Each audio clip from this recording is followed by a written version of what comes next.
السلام علیکم ورحمۃ اللہ وبرکاتہ۔ نحمدہ ونصلی ونسلم علی رسولہ الکریم، اما بعد فاعوذ باللہ من الشیطان الرجیم، بسم اللہ الرحمن الرحیم۔ وَإِذْ أَخَذَ رَبُّكَ مِن بَنِي آدَمَ مِن ظُهُورِهِمْ ذُرِّيَّتَهُمْ وَأَشْهَدَهُمْ عَلَىٰ أَنفُسِهِمْ أَلَسْتُ بِرَبِّكُمْ قَالُوا بَلَىٰ شَهِدْنَا أَن تَقُولُوا يَوْمَ الْقِيَامَةِ اِنَّا كُنَّا عَنْ هَٰذَا غَافِلِينَ۔ صدق اللہ مولانا العظیم وصدق رسولہ النبی الکریم الامین، ونحن علیٰ ذالک من الشاہدین والشاکرین والحمد للہ رب العالمین۔ الصلاۃ والسلام علیک یا رسول اللہ وعلی آلک واصحابک وسلم یا حبیب اللہ۔ الصلاۃ والسلام علیک یا رسول اللہ وعلی آلک واصحابک وسلم یا حبیب اللہ۔ واجب الاحترام سامعین و حاضرین، آج کے خطبہ جمعۃ المبارک میں میں اس عہد اور اس میثاق کا تذکرہ کرنا چاہتا ہوں جو ہر انسان نے عالم ارواح کے اندر اپنے خالق مالک اپنے رب کے ساتھ کیا، اور پھر آخر میں چند باتیں اس حوالے سے عرض کروں گا کہ اس وعدے کا اور اس عہد اور میثاق کا تقاضا کیا ہے۔ قرآن مجید کو پڑھتے ہوئے پتہ چلتا ہے کہ تین طرح کے میثاق اللہ رب العزت نے لیے ہیں۔ ایک وہ میثاق اور عہد اور وعدے ہیں جو اللہ رب العزت نے مختلف قوموں سے لیے۔ قرآن مجید میں آپ پڑھتے ہیں، خاص طور پر بنی اسرائیل کا بہت تذکرہ آتا ہے، وَإِذْ أَخَذْنَا مِيثَاقَ بَنِي اسرائیل، کہ ہم نے بنی اسرائیل سے یہ وعدہ لیا۔ اور انبیاء کرام سے اللہ رب العزت نے وعدے لیے، وَإِذْ أَخَذَ اللَّهُ مِيثَاقَ النَّبِيِّينَ، انبیاء سے بھی اللہ نے وعدے لیے۔ لیکن ان دونوں طرح کے وعدوں کے حوالے سے میں گفتگو نہیں کروں گا۔ ایک تیسرا وعدہ جو اللہ رب العزت نے تمام انسانوں سے، تمام بنی نوع انسان، ان کی ارواح سے عالم ارواح کے اندر لیا، میں اس وعدے کا تھوڑا تذکرہ کرنا چاہتا ہوں، اور یہ عرض کرنا چاہتا ہوں کہ اس وعدے کا، اس عہد کا جس کی گواہی میں اور آپ سب دے چکے ہیں، اس کا تقاضا کیا ہے۔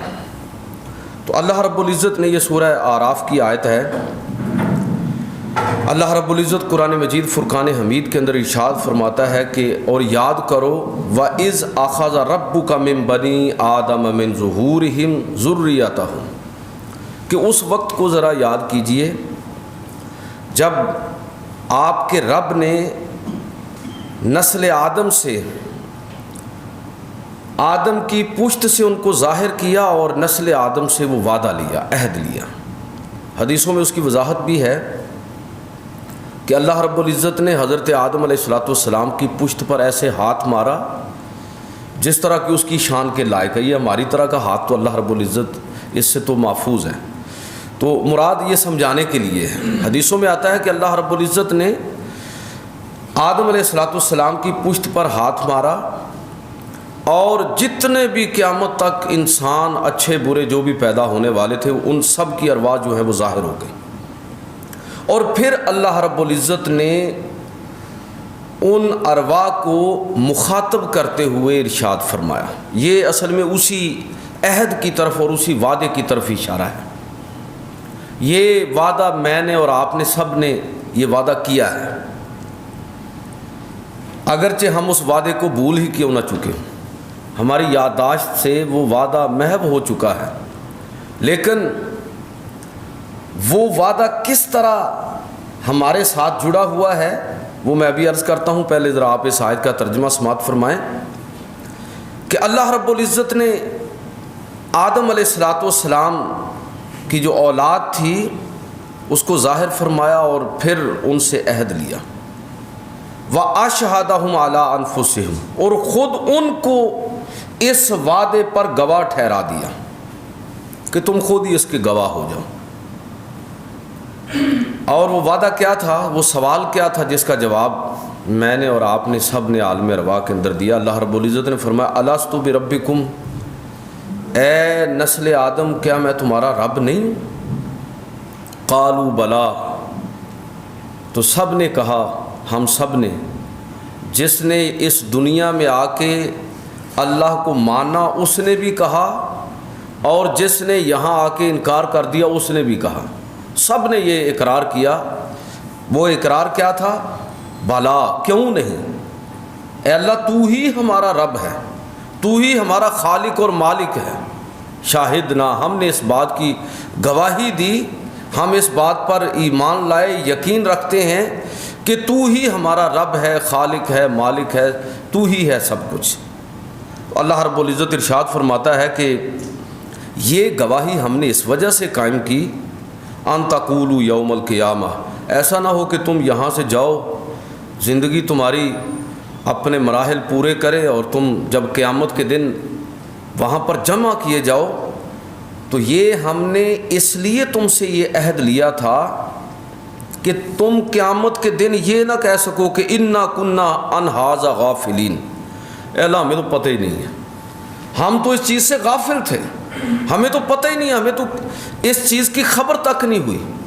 یہ تیری توحید اور تیری توحید کا اقرار اور اس کے تقاضے، ہم تو اس سے سرے سے آگاہ ہی نہیں ہیں، ہم تو اس سے غافل رہے۔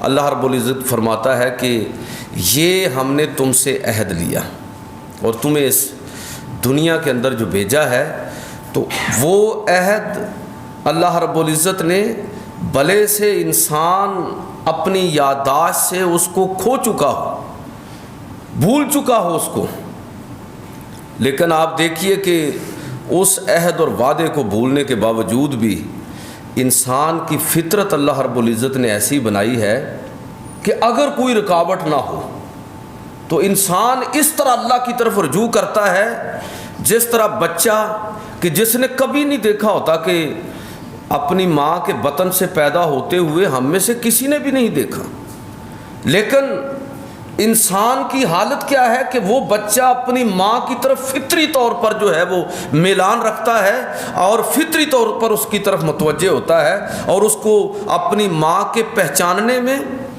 اس کی چھاتی سے دودھ پینے میں اور اس کے ساتھ لپٹنے اور چپٹنے میں کبھی بھی اس کو کبھی کسی طرح کا کوئی رکاوٹ محسوس نہیں ہوئی، وہ فطری طور پر ماں کے ساتھ مانوس ہو جاتا ہے۔ یہ فطرت ہے، ایسی ہی فطرت انسان اس دنیا کے اندر لے کر آیا ہے کہ اگر کوئی رکاوٹ نہ ہو، اگر تعصبات نہ ہوں، اگر انسان اپنی خواہشات نفس کے تابع نہ ہو جائے اور اس کی خواہشات اس پر غالب نہ آ جائیں، تو وہ اپنے رب کی طرف لازمی متوجہ ہوتا ہے۔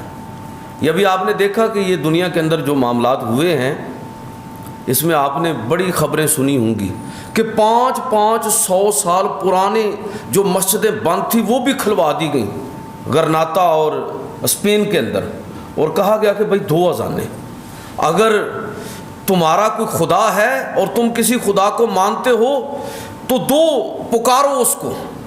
اور انسانوں نے اپنے اپنے انداز میں، اپنے اپنے مذہبی عقیدے کے مطابق اپنے رب کو پکارا، آوازیں دیں اور رب کی طرف رجوع کیا۔ یہ کیا ہے؟ یہ وہ فطرت ہے کہ جو انسان کے اندر ہے، اور بالآخر جب کوئی آخری سہارا نہیں رہتا تو فطری طور پر انسان کی توجہ اسی رب کی طرف ہوتی ہے جو اس کا خالق اور مالک ہے۔ یہ اتنی قوت کے ساتھ یہ چیز انسان کی فطرت کے اندر رکھی گئی ہے۔ اور پھر یہ ہے کہ اس کو جو اللہ رب العزت نے عقل اور حواس خمسہ عطا فرمائے ہیں، حس اور مشاہدہ کی جو صلاحیت عطا فرمائی ہے، اس صلاحیت کا تقاضا یہ ہے، اور وہ صلاحیت ایسی ہے کہ بالکل آپ سمجھنے کے لیے کہ ایک غیر محسوس چیز سے آپ محسوس چیز کو کیسے آپ سمجھنے کی کوشش کریں گے۔ یہ عام طور پر یہ جو نیوٹن کا قانون ہے، کش ثقل یا لا آف گریویٹیشن، یہ آپ کا کیا خیال ہے کہ نیوٹن کے اس انکشاف سے پہلے قانون تجاذب کا جو اس کا جو قانون اس نے دریافت کیا اور اس کا انکشاف کیا، کیا اس سے پہلے سیب زمین کی طرف نہیں گرتا تھا؟ زمین کی طرف ہی گرتا تھا۔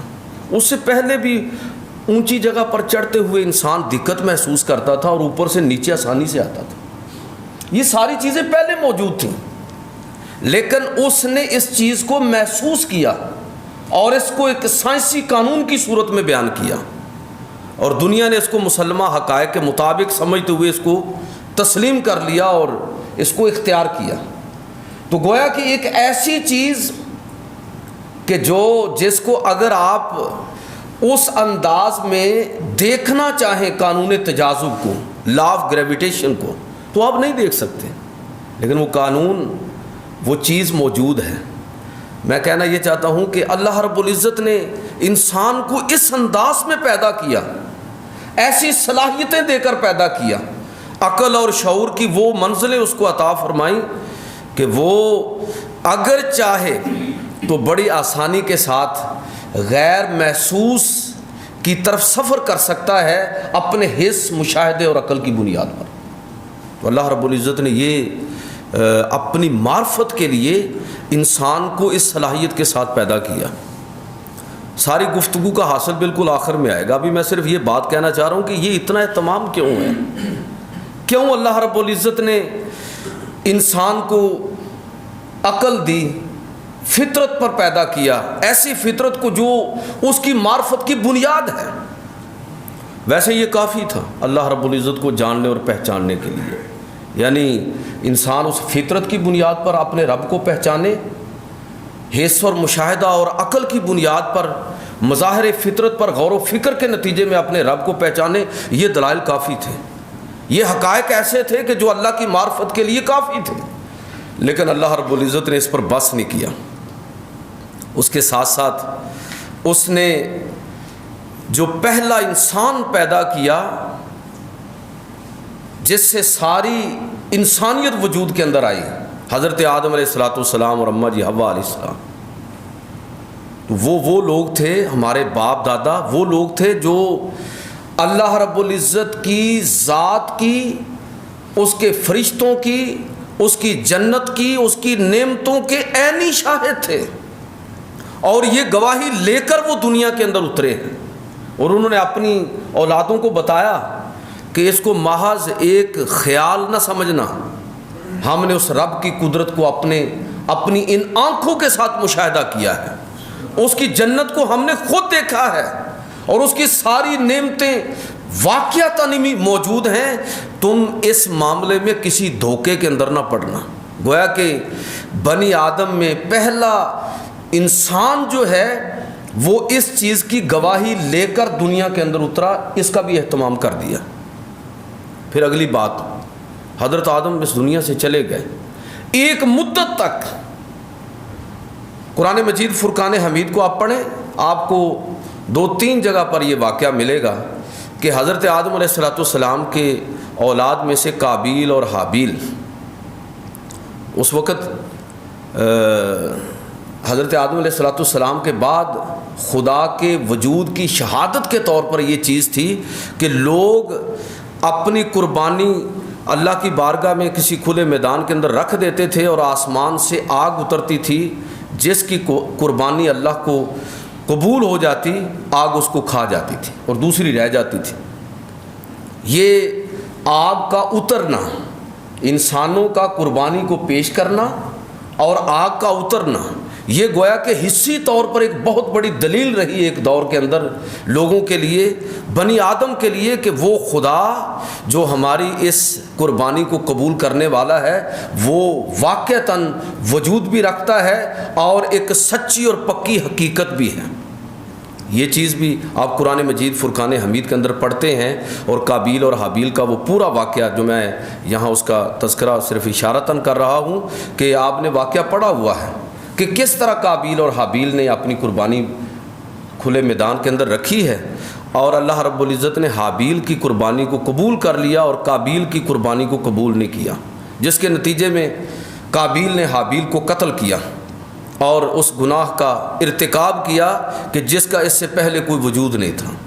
تو یہ پورا واقعہ جو ہے، اس میں اصل چیز جو سمجھنے والی وہ کیا ہے کہ ایک وقت تک یہ چیز بھی بطور اللہ کے وجود کی گواہی کے طور پر اس کا بھی لوگ مشاہدہ کرتے رہے، اور اس کے بعد اللہ رب العزت نے انبیاء کا ایک طویل سلسلہ شروع کیا۔ اور آخری نبی حضرت محمد صلی اللہ علیہ وسلم اس دنیا کے اندر تشریف لائے۔ یہ سارے انبیاء کس لیے آئے ہیں؟ صرف اس چیز کی گواہی دینے کے لیے کہ لوگوں اس رب کو پہچانو جو تمہارا حقیقی خالق اور مالک ہے، جو تمہارا رازق ہے، جو تمہیں زندگی اور موت دیتا ہے، جس کے پاس سے تم اس دنیا کے اندر آئے ہو اور اس دنیا سے سفر کر کے پھر اس کے پاس پہنچو گے۔ اس رب کی معرفت حاصل کرو، اس کو جانو اور پہچانو اور اس کے بتائے ہوئے راستے کو اختیار کرو۔ تمام انبیاء اسی چیز کی دعوت دیتے رہے، اور انبیاء کا سلسلہ جب ختم ہوا تو یہ ذمہ داری اللہ رب العزت نے انسانوں میں سے ایک مخصوص گروہ جس کو ہم علماء کہتے ہیں ان کے سپرد کر دی۔ اور اللہ رب العزت کے پیارے حبیب نے یہ جو فرمایا کہ میری امت کے علماء جو ہیں یہ بنی اسرائیل کے انبیاء کی طرح ہوں گے۔ میں علماء کی بات کر رہا ہوں، اور میں یہاں اس کی وضاحت نہیں کروں گا کہ ہر آدمی میری طرح کا آدمی بھی عالم بنا ہوا ہے۔ بھئی ہم تو علماء کے رستے پر ہیں۔ عالم ہونا بہت بڑی شان ہے۔ اللہ تعالیٰ، آپ دعا فرمائے اللہ تعالیٰ مجھے بھی وہ مقام عطا فرمائے، لیکن عالم ہونا کوئی معمولی بات نہیں ہے، یہ بہت بڑا مقام ہے، اور تبھی اس کا بہت بڑا مرتبہ بھی ہے۔ تو نبی کریم صلی اللہ علیہ وسلم نے اس امت کے جو علماء ہیں ان کو بنی اسرائیل کے انبیاء کے مماثل قرار دیا۔ اب کہنا میں یہ چاہتا ہوں کہ آپ نے صرف یہ نہ غور کرنا ہے کہ اللہ رب العزت نے قیامت تک اپنی معرفت کے لیے اتنا زبردست انتظام فرمایا کہ کوئی دور ایسا نہیں گزرا، کوئی مرحلہ ایسا نہیں گزرا جب اللہ رب العزت نے اپنی معرفت کے پورا اہتمام نہ کیا ہو۔ عالم ارواح کے اندر بھی انسانوں کی ارواح کو جمع کر کے ان سے اپنی ربوبیت کا اقرار لیا۔ حضرت آدم علیہ السلام اللہ کی ذات کا مشاہدہ کر کے اس دنیا کے اندر تشریف لائے۔ اللہ رب العزت نے ہر انسان کو عقل اور فطرت عطا فرمائی کہ کوئی انسان یہ ممکن نہیں ہے کہ اپنی عقل کو بروئے کار لائے اور کسی تعصب کو آڑ نہ بنائے۔ یہ ممکن نہیں ہے کہ وہ اپنے رب کو پہچانے نہ۔ اور پھر اس کے بعد انبیاء کا سلسلہ ہے، اور اس کے بعد صالحین، علماء اور نیک لوگ، صوفیاء، جو ہمیں ہمیشہ اپنے رب کی طرف متوجہ کرتے رہے۔ تو یہ سارا اہتمام جو ہے اللہ رب العزت نے کس وجہ سے کیا؟ یہ ہے آخری بات جو میں آج آپ سے عرض کرنا چاہتا ہوں۔ یہ اس وجہ سے کیا کہ بندے مجھے پہچاننے میں غلطی نہ کریں، کیونکہ ہدایت ایسا معاملہ نہیں ہے کہ جو مل گئی تو ٹھیک ہے، نہ ملی تو چلو کوئی بات نہیں۔ ہدایت ایک ایسی چیز ہے کہ جو ہر حال میں انسان کو میسر ہونی چاہیے۔ اور آپ قرآن و سنت پر غور کریں تو آپ کو اندازہ ہوگا کہ اللہ رب العزت نے واضح طور پر اس چیز کا اعلان فرما دیا ہے۔ قرآن مجید کی آیتیں اس پر گواہ ہیں، رسول اللہ صلی اللہ علیہ وسلم کی حدیثیں اس پر گواہ ہیں کہ اگر کوئی آدمی ہدایت کا سچا طالب بن جائے، اگر کوئی انسان سچے دل سے ہدایت کا طلبگار بن جائے تو یہ ناممکن ہے کہ اللہ رب العزت اس کو گمراہ رکھے اور اس کو ہدایت عطا نہ فرمائے۔ اللہ رب العزت لازمی طور پر اس انسان کو ہدایت سے سرفراز فرماتا ہے۔ اس لیے ہدایت طلب کرنے والوں کو اللہ رب العزت ہدایت سے محروم نہیں فرماتا۔ یہ اتنا تسلسل کے ساتھ اہتمام فرمایا۔ انسان کے دنیا کے اندر پیدا ہونے سے پہلے اس کی آخری سانس تک ایک ایک لمحہ اس کو ایسا عطا فرمایا کہ وہ اپنے رب کو جاننا چاہے، پہچاننا چاہے تو اس کے لیے مشکل نہ ہو، اس کے لیے کوئی اس میں رکاوٹ نہ ہو۔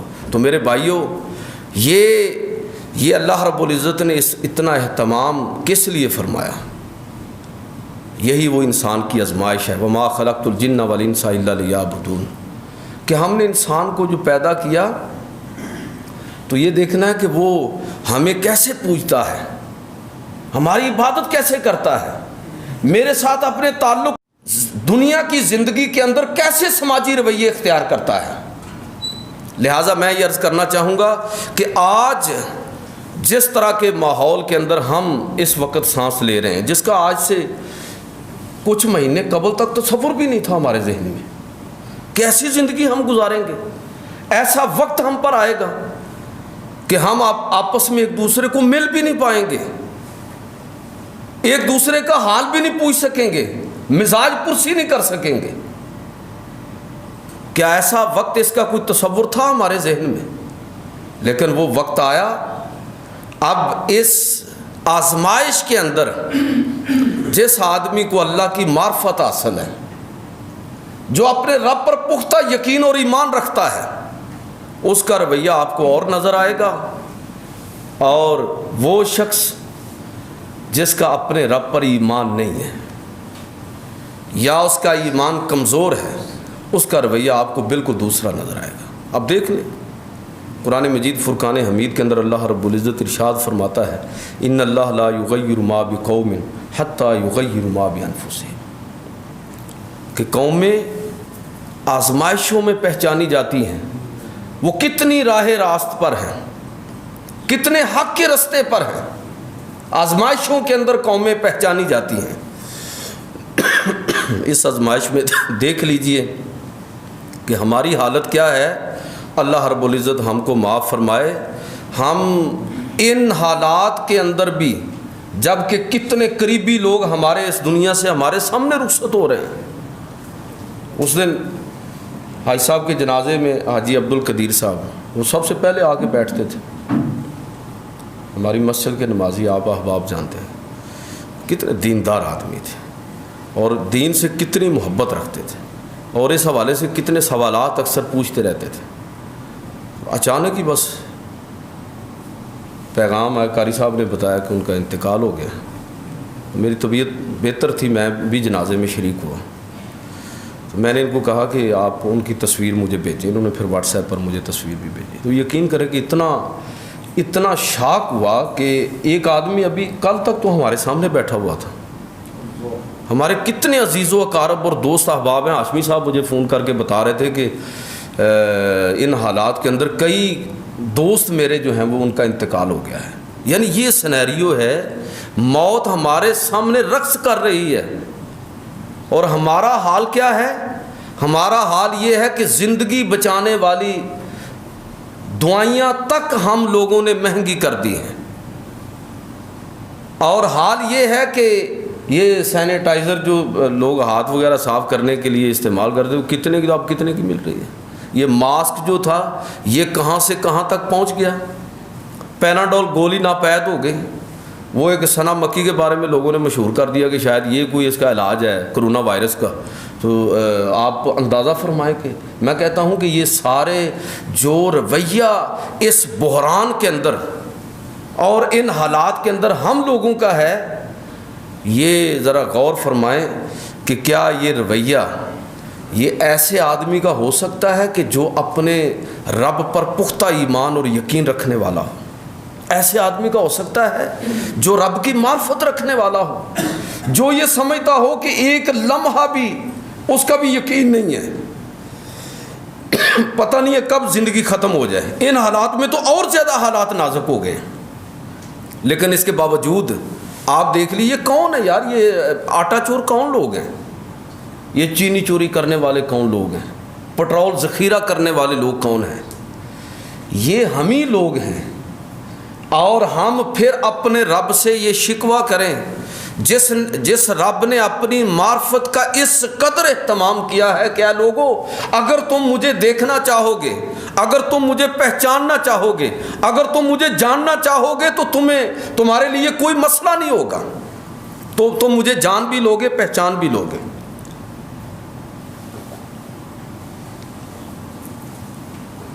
اب آپ غور فرمائیے, میں بات ختم کرنے لگا ہوں, کہ یہ حالات ہیں ایسے حالات کہ جن کے اندر پہلی زندگی بے یقینی کا نام ہے, لیکن ان حالات کے اندر تو بے یقینی اپنے نقطہ کمال کو چھو رہی ہے. ان حالات کے اندر بھی ہمارے سماجی رویے کیا ہیں؟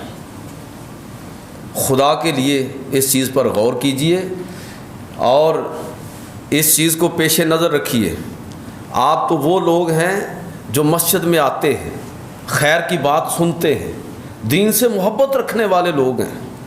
ہمیں اپنے ان بھائیوں کی بھی فکر کرنی چاہیے جو بہت دور نکل چکے ہیں، جن کا دین کے ساتھ، اخلاقیات کے ساتھ تعلق اور بھی زیادہ کمزور ہو گیا ہے۔ تو میں آپ سے یہ گزارش کروں گا کہ یہ جو آج کی ساری گفتگو ہے اس کا حاصل یہی ہے کہ اللہ رب العزت نے اپنی معرفت کا اتنا زیادہ اہتمام فرمایا ہے کہ کوئی بندہ اس دنیا میں مجھے جاننا چاہے، پہچاننا چاہے تو اس کے لیے کوئی دقت نہ ہو، کوئی رکاوٹ نہ ہو، کوئی مسئلہ نہ ہو۔ اور یہ اس لیے کیا تاکہ بندے مجھے جانے پہچانے اور میرے بندے بن کر رہیں۔ تو کیا ہم اللہ کے بندے بننے کے لیے تیار ہیں؟ یہ بات بڑی ہمارے لیے قابل غور ہے۔ کوئی پتہ نہیں ہے ہم میں سے کون اگلے جمعے ادھر موجود نہ ہو۔ تو یار کس چیز پر مان کر رہے ہیں ہم لوگ؟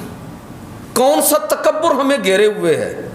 اور میں آپ کو یقین جانیے کہ میں آپ کو پورا شرح صدر کے ساتھ کہہ سکتا ہوں کہ ہم میں سے بہت زیادہ لوگ وہ ہوں گے آج اس دنیا سے رخصت ہوئے اور اگلی پیڑھی میں ان کا نام لینے والا کوئی نہیں ہوگا۔ میں کوئی زیادہ لمبی بات نہیں کر رہا۔ جو آدمی بڑا بھی زندہ رہتا ہے 100 سال سے زیادہ زندہ نہیں رہتا، مرنے کے بعد 100 سال سے زیادہ نہیں، اپنی اولاد کی صورت میں اور پوتوں کو کچھ تھوڑا بہت پتہ ہوتا ہے، یہ 100 سال سے پہلے ختم ہو جاتا ہے۔ صدیاں گزر گئی، کتنے انسان گزر گئے، میں اور آپ بھی گزر جائیں گے۔ کون زندہ رہے گا؟ وہ انسان جو نیکی کے ساتھ زندہ رہا ہے، جو خیر کے ساتھ زندہ رہا ہے، وہ دنیا کے اندر بھی زندہ رہے گا اور آخرت کے اندر اس کی عزت کا جھنڈا جو ہے وہ بلند ہوگا، اور اللہ رب العزت اپنی معرفت کے نتیجے میں اسی شخص کے لیے اپنی جنت کا، اپنی بخشش کا اعلان فرمائے گا۔ لہٰذا خدا کے لیے میں سمجھتا ہوں کہ یہ حالات اس طرح کے بن گئے ہیں کہ اس میں تو اور ہمارا رجوع اپنے رب کی طرف ہونا چاہیے، اور ہماری توجہ ہونی چاہیے، اور ہمارے کردار اور ہمارا طرز عمل، طرز فکر اور زیادہ بہتر ہونا چاہیے۔ لیکن عجیب و غریب ہی صورتحال ہے۔ اللہ رب العزت نے اس چیز کا اعلان کیا ہے کہ وہ تو ویسے مائل بکرم ہے، وہ تو چاہتا ہے کہ معافی مانگے تو میں اس کو معاف کر دوں۔ وہ اس چیز سے ناراض ہوتا ہے کہ مجھ سے معافی نہیں مانگتے، میری طرف رجوع ہی نہیں کرتے، میرے بندے ہو کر مجھ سے مانگتے ہی نہیں ہیں۔ وہ مانگنے پر خوش ہوتا ہے اور نہ مانگنے پر ناراض ہوتا ہے۔ اتنا مہربان رب ہے ہمارا۔ تو آئیے اپنے رب کی طرف رجوع کیجیے۔ حالات ایسے بن گئے ہیں کہ اب بھی اگر ہم نے توبہ نہیں کی، اب بھی اگر ہم نے اپنے کردار اور اپنے گفتار کے اندر، اپنے انداز اور طرز عمل اور طرز فکر کے اندر کوئی تبدیلی نہیں کی تو پھر کب کریں گے؟ اللہ رب العزت مجھے اور آپ کو عمل کی توفیق عطا فرمائے۔